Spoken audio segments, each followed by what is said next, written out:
And welcome back to the UMass Sports Insider. We got a whole lot in store for you on this episode, but we start from Myrtle Beach, South Carolina, where the men's basketball team just won the Myrtle Beach Invitational. I'm Jay Burnham. This is Adam Frenier. And Adam, 3 wins in 4 days for this Massachusetts team to win this tournament. It's just been a thrilling stretch of days and games for this team. It really has been, and all 3 games are close. All 3 were against quality opponents, and you could see this UMass squad come together before our eyes. This trip was one of the best things that could have had happen to them.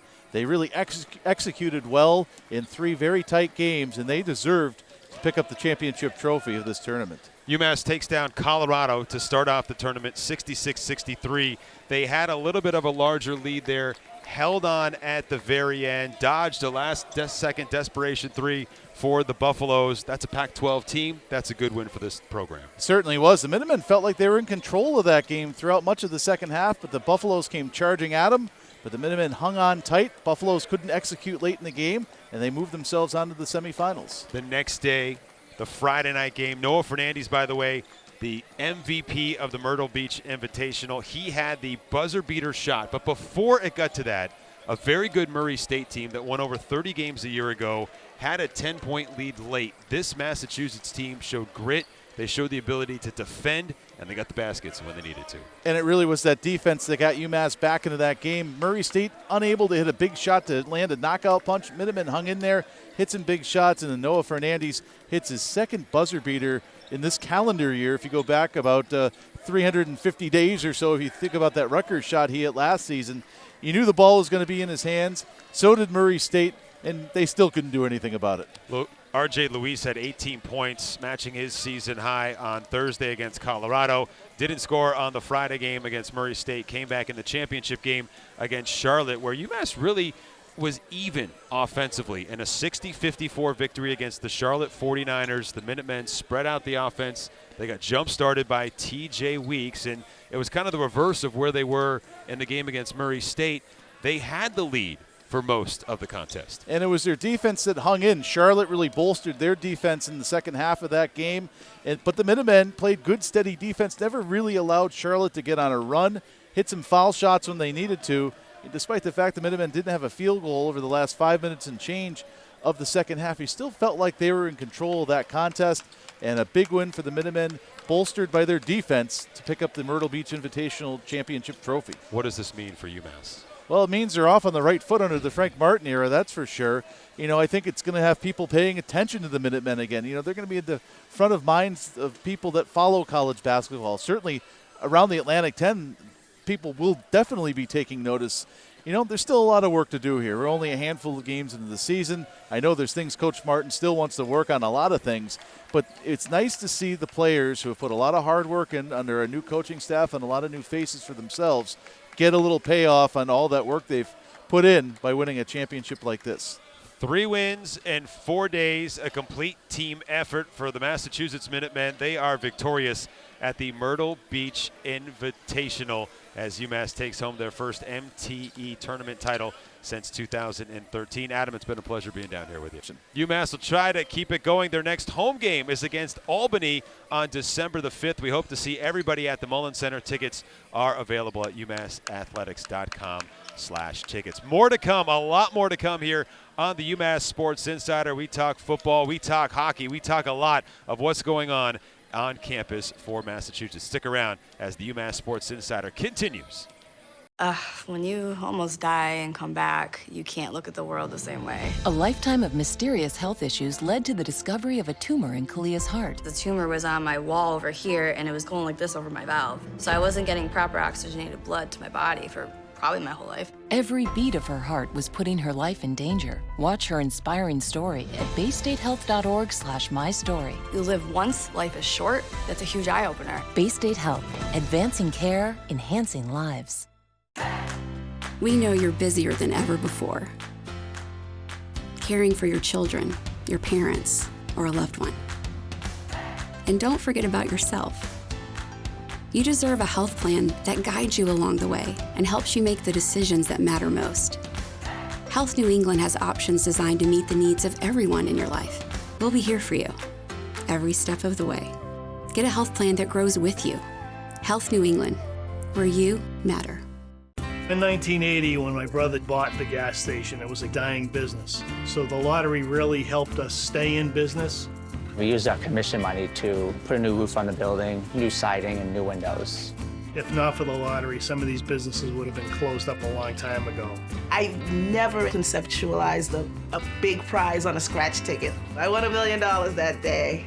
Thank you, Massachusetts State Lottery. 50 years of helping small businesses. 50 years of winning.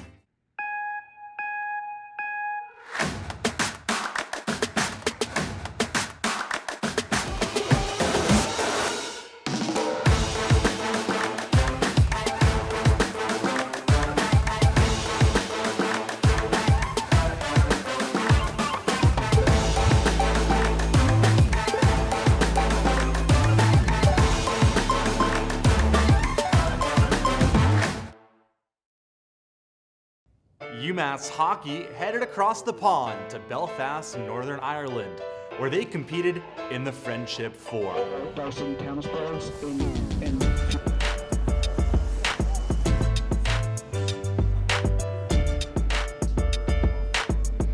you think of the trip so far, Josh? I'm loving it so far. It's a little rainy, but the boys are having fun. Schneider!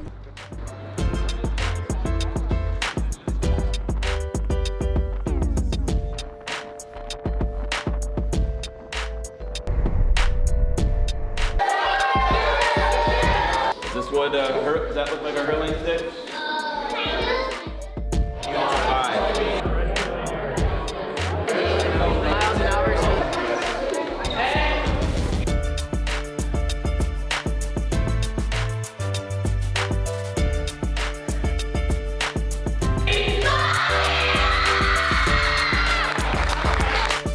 After seeing the sights and sounds and exploring the city, the Minutemen battled UMass Lowell, a familiar face, in an unfamiliar environment.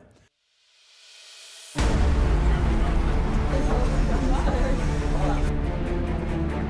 gonna send home packed early. UMass on 3! 1, 2, 3!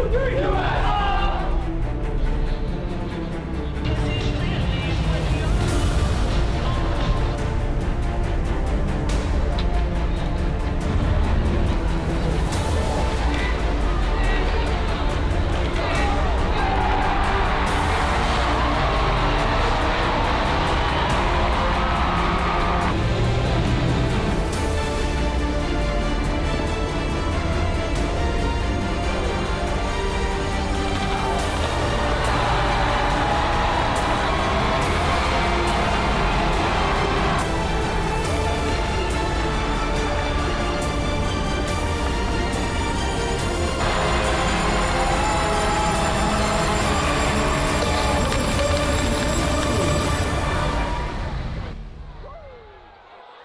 They advanced to take on a Quinnipiac team that was top 5 in the country.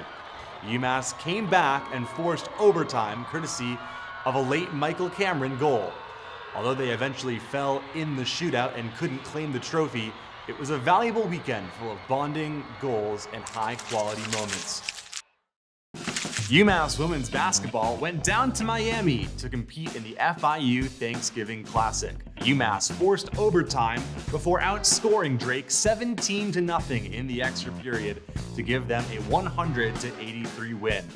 They advanced to the final on Sunday against hosts FIU and dominated, leading wire to wire as they picked up the championship trophy. Sam Breen and Sydney Taylor made the all-tournament teams for the Minutewomen.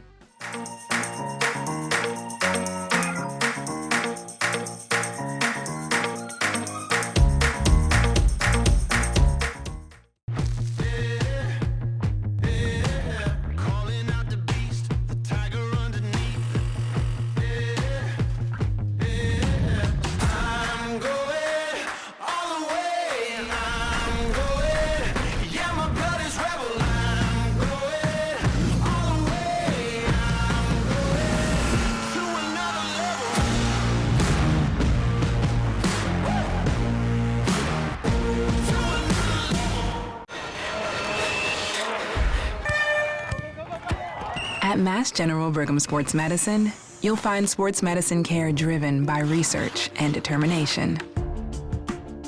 Top specialists who who understand your athletic dreams, goals, and the need to get back to them. Together, we'll write your comeback story. Start your comeback story today. Great seats at a great price.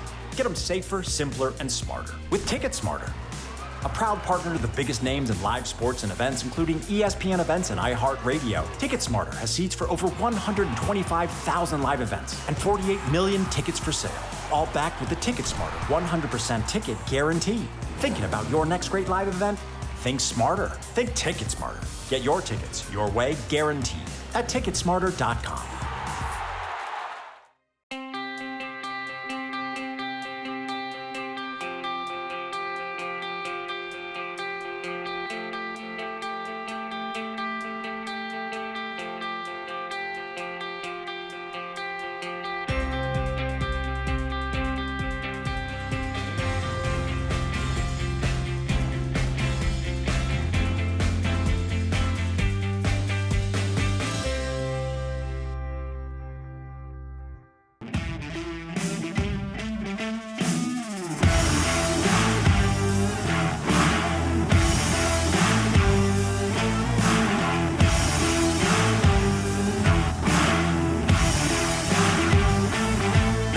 My name is Jalen Mackey. I'm a graduate student. I transferred over from Dartmouth College.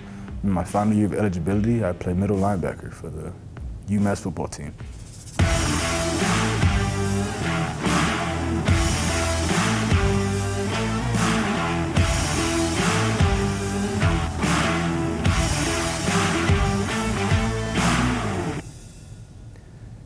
Both my parents are retired military. They both served in the Army. Mother's name is Claudia Thomas Mackey. Father's name is Archie Mackey. My father was a paratrooper. They retired when I was pretty young. My mother retired when I was 4. My father retired when I was 6. Had multiple deployments. I think it was a good experience for them. And through that, I feel like I was just able to learn a lot. Just because of the lessons that they learned, they were able to pass some of those on to me. So, you know, I'm forever grateful to the military because I'm here because of them.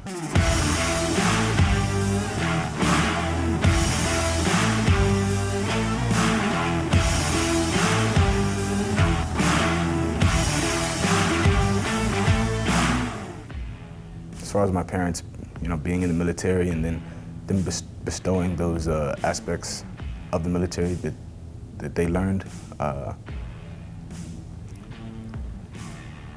I'd say hard work is the biggest one. Just doing everything you can to get to where you want to go, making sure that no stone wasn't turned to get to the desired result. You know, looking back on it, my father would, there's this saying he would have, you know, respect is warranted from the general down to the private. So just respecting anybody and giving anybody you meet the common courtesy that you would anybody else. Say one thing about having military parents is just always looking for opportunities to step into that role and recognizing what your role is. So sometimes your role may not be the vocal guy. It may just be the one that's hammering away day in and day out, doing what you need to do to make sure that the guy standing next to you knows that you're going to get your job done efficiently.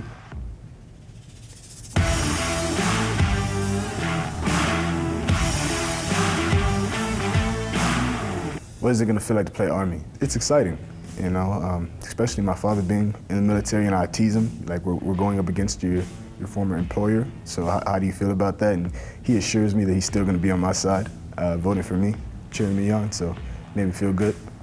Football aspect of it, it's another game. You know, when we step away from the game, you know, it's an opportunity to recognize all the men and women of our nation that have served in the military, and just show our appreciation for them and recognize all that they've allowed for us to do, allowed us to play this great game that we all love.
What hobbies do you have outside of football? I say my favorite thing to do outside of football is go fishing. I like to fish a lot, especially when I'm home. Growing up, my dad was a professional bass fisherman, so I traveled the country until 5th grade fishing with my dad, so it's my thing. You're in luck because Western Mass has so many great fishing holes. You probably haven't been able to get out there. Not since I've been here. It's been real rough time schedule. So put the Gino Campiotti timeline together for me. I've read about you. I think a lot of people have, but take us back to you're coming out of high school and you're making a decision to play college football. Okay, so catch us up to speed. Out of high school, I graduated in 2018, and I only had one offer to Northern Arizona University, and after a visit, decided to go there to play quarterback, and it was a blessing and a great experience at like the time being, and I spent 3 years there. My 3rd year was the 2020 COVID season, and we didn't play, and with us not playing, I was able to save a year of eligibility. I had moved positions the year before in 2019 to play like tight end, receiver, and after that 2019 season, I bulked up a lot. I tried to do what I could to be an every down guy, and it didn't really work out that way, playing a different position. So I knew that with COVID, it was really a blessing. It gave me an extra year to go home and play junior college football and try to play quarterback again and turn around what I had already done in those first 3 years. Tell us about Coach Casula. You know, this is his first year here too. We're getting to know him, but he said throughout the offseason it's going to be a run-first offense, and we saw a lot of that through the first 2 games. Yes, sir. Coach Casula is an incredible person. So lucky to be on this journey with him from this past year, from 2021, meeting him and being able to come here and play. And he brings energy to our quarterback room, to our offense.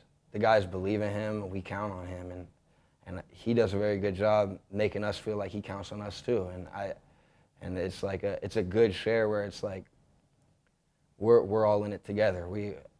After these first 2 games, we come in and it's like we're all in this together, and no matter what happens, we have to flush and move forward, but we're all in this together.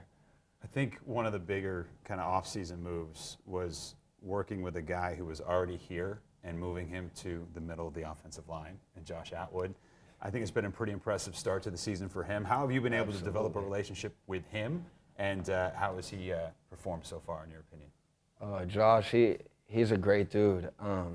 He's a guy that goes out and, like I was just kind of saying, he'll do anything it takes for our team to be successful. Like, he's always been a defensive lineman, and out of his comfort zone, it wasn't even like he had to be convinced to play center. It was, this is the best thing for us moving forward, and he was full go.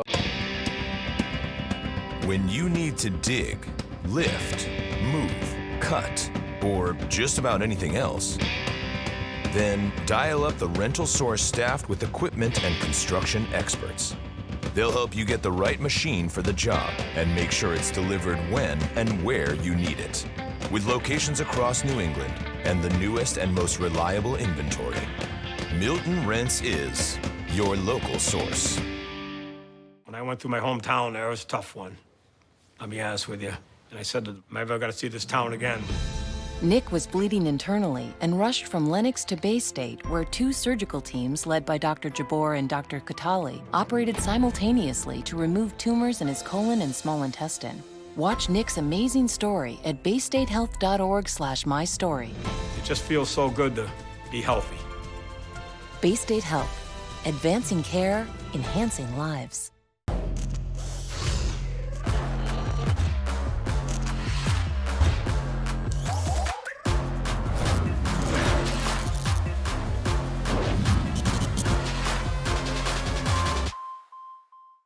Get great seats, safer, simpler, and smarter with TicketSmarter.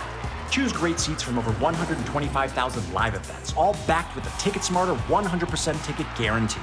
Get your tickets smarter at ticketsmarter.com.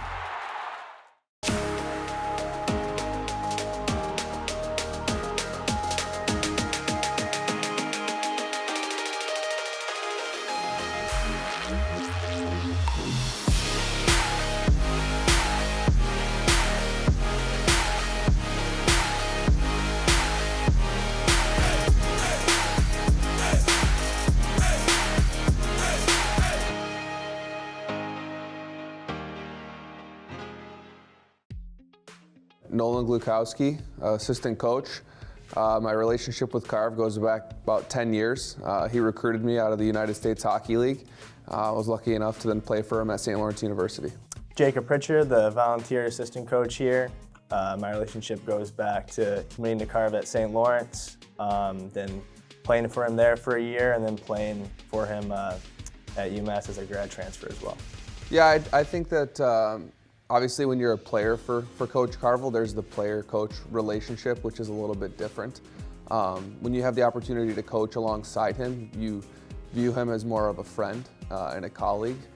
So you definitely see a different side to him. You talk to him about his family and he talks to you about yours. It's not like he doesn't do that with the players. It's just you're sitting in a locker room with him and you're on the same side as him as to compared as a player, you're sitting in the locker room with your teammates. And he comes in every once in a while and gives his pregame speeches and his messaging. But now I'm alongside him a lot more and I view him as a friend more than my coach. Yeah, the difference between being a player and coach with Coach Carvel is you definitely have the opportunity to talk to him a lot more, be more personable with him. One of the biggest things for me under Coach Carvel was he didn't have to do this, but it was my sophomore year. One of the semesters, him and I did an independent study together. And that independent study was revolved around video. I understood that in his coaching career that he did a lot under Mike Babcock, and that's how he learned. So I wanted to learn that. I always knew when I was done playing hockey, I wanted to coach hockey. And it's funny, we as coaches always talk about it. If you could go to coach and go back to playing, you would know so much more. So I really do feel like that was a very beneficial experience for me under him as a player. Yeah, I came to St. Lawrence. He had me on the first line from day one, and I didn't really earn that, and got taken away from me, was scratched a few times before Christmas, and you really get what you deserve playing under Coach Carvel, and that's the most important thing, I think, as a coach, to have that integrity and the players see it. So I learned that firsthand, and hopefully I can take that experience and hopefully help someone down the road here as a coach. I think our core values are a big thing for us here. Having good integrity, being committed to the way we do things, making sure that the group is unified, having good connection within the group amongst everybody, and that goes for the staff as well. We have to practice our core values so then the players live them as well. Having good character for me is being a good person, treating others how you would like to be treated, making sure you're doing things in the classroom, that's the highest level, right? So how you're doing things on the ice it's going to translate to the classroom and vice versa. I think right now we've got a bunch of guys that have really high character, and we're just struggling a little bit right now, and you see that. I mean, guys struggle with confidence. So once we get the confidence back up, if we're capable of beating the #1 team in the country in Denver, we have a highly functioning team that's very capable. We just need to bring that back out of them and give them that confidence again. Character is everything. Two of our core values are unity and connection, and going back to my year playing here, our best player was Cale McCarr by far, and he was just a great person, great teammate to be around. And your best players have to be your greatest asset when it comes to unity and connection. They have to be great people, and Cale was just the pinnacle of that, I believe. I think it's very big that players and recruits, whoever we might come in contact with, sees just how much of an impact Coach Carvel has actually made on our lives, that we're willing to come back. Fridge was a volunteer here for a year and a half. I'll be the volunteer coach here for a year. That Coach Carvel has made such a big impact on our lives that we're willing to come back and be a volunteer coach for him and just learn from him. I also think in that recruiting process, the second you sit down with Greg Carvel, you understand his presence. I think that's something to be said about him, is he has a presence about him, and once you sit down with him and he explains to you his history, and he's been to 2 Stanley Cup finals at the National Hockey League level with 2 different organizations. His resume is so impressive, and then you just listen to him talk. It's a no-brainer in the recruiting process, and this is no knock on St. Lawrence, but I always joke I committed to Greg Carvel University. It was an easy decision for me when I sat down with him.